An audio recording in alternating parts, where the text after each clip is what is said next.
warahmatullahi wabarakatuh.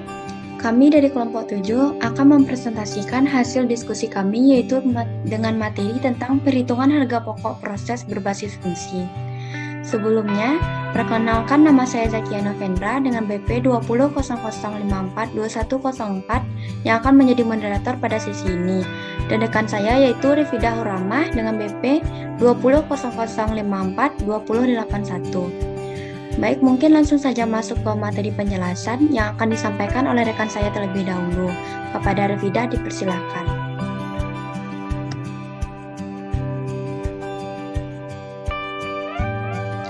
Yang pertama, pengertian. Metode harga pokok proses adalah metode pengumpulan harga pokok biaya produksi melalui Departemen Produksi atau Pusat Pertanggungjawaban Biaya, yang umumnya diterapkan pada perusahaan yang menghasilkan produk atau massa. Fungsi harga pokok produksi. Fungsi harga pokok produksi yaitu yang pertama harga pokok sebagai penetapan harga jual, yang kedua harga pokok sebagai dasar penetapan laba, yang ketiga harga pokok sebagai dasar penilaian efisiensi, yang keempat harga pokok sebagai dasar pengambilan berbagai keputusan manajemen. Manfaat informasi harga pokok produksi yaitu yang pertama ada menentukan harga jual produk, yang kedua memantau realisasi biaya produksi, yang ketiga menghitung laba atau rugi periodik, yang keempat menentukan harga pokok persediaan produk jadi dan produk dalam proses yang disajikan dalam neraca.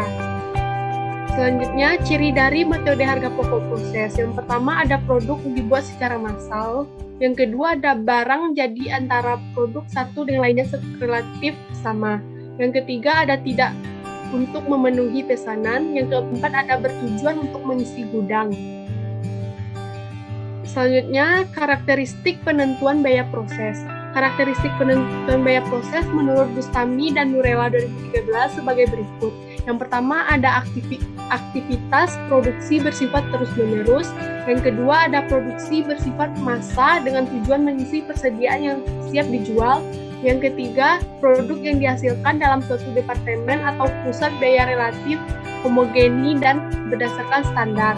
Yang keempat, biaya dibebankan ke setiap unit dengan membagi total biaya yang dibebankan ke pusat biaya dengan total unit yang diproduksi. Yang kelima, pengumpulan biaya dilakukan berdasarkan periode waktu tertentu.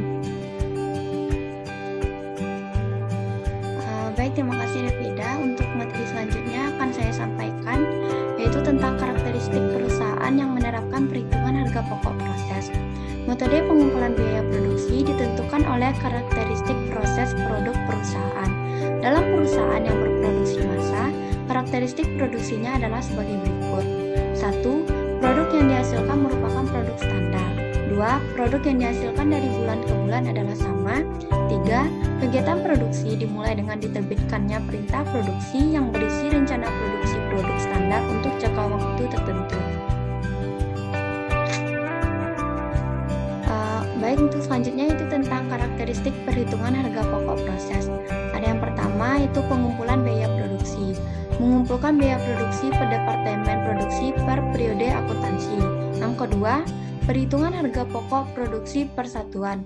Menghitung harga pokok produksi per satuan dengan cara membagi total biaya produksi yang dikeluarkan selama periode tertentu dengan jumlah satuan produk yang dihasilkan selama periode yang bersangkutan. Perhitungan ini dilakukan setiap akhir periode akuntansi, biasanya di akhir bulan. Yang ketiga yaitu penggolongan biaya produksi.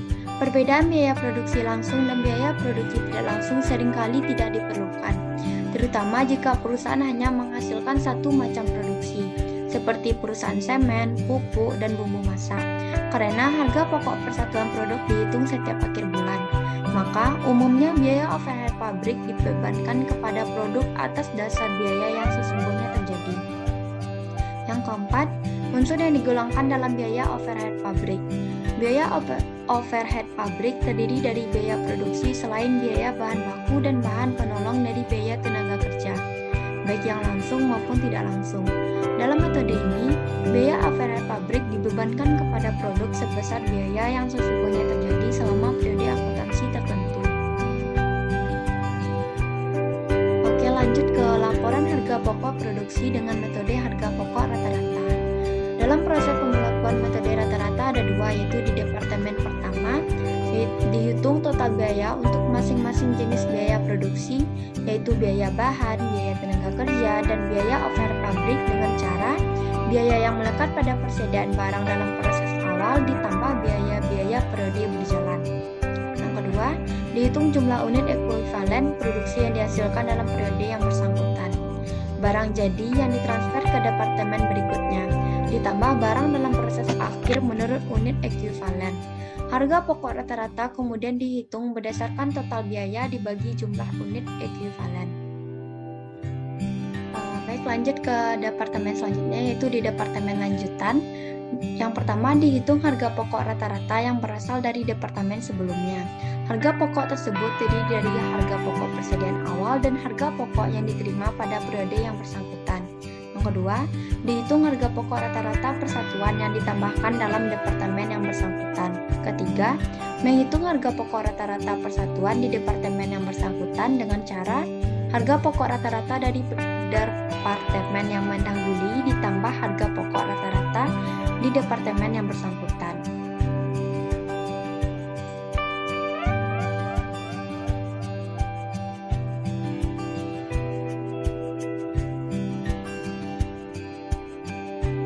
Baik, lanjut ke metode masuk pertama, keluar pertama, first in, first out method.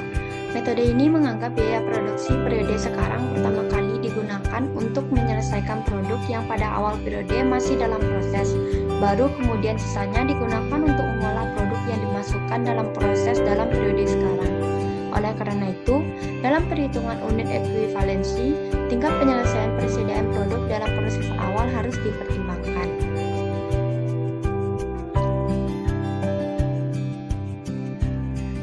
Proses pemberlakuan metode FIFO ini yaitu yang pertama, proses produksi dianggap untuk menyelesaikan produk dalam proses awal menjadi produk selesai.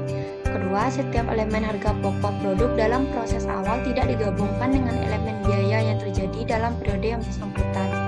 Tiga, harga pokok produk dalam proses awal periode tidak perlu dipecah kembali menurut elemennya ke dalam setiap elemen biaya.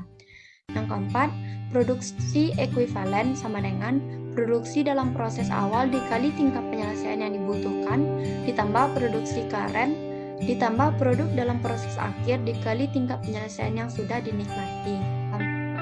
Dan terakhir, dasarnya harga pokok satuan setiap elemen biaya dihitung sebesar elemen biaya yang terjadi pada periode yang bersangkutan dibagi jumlah produksi ekuivalen dari elemen biaya yang bersangkutan.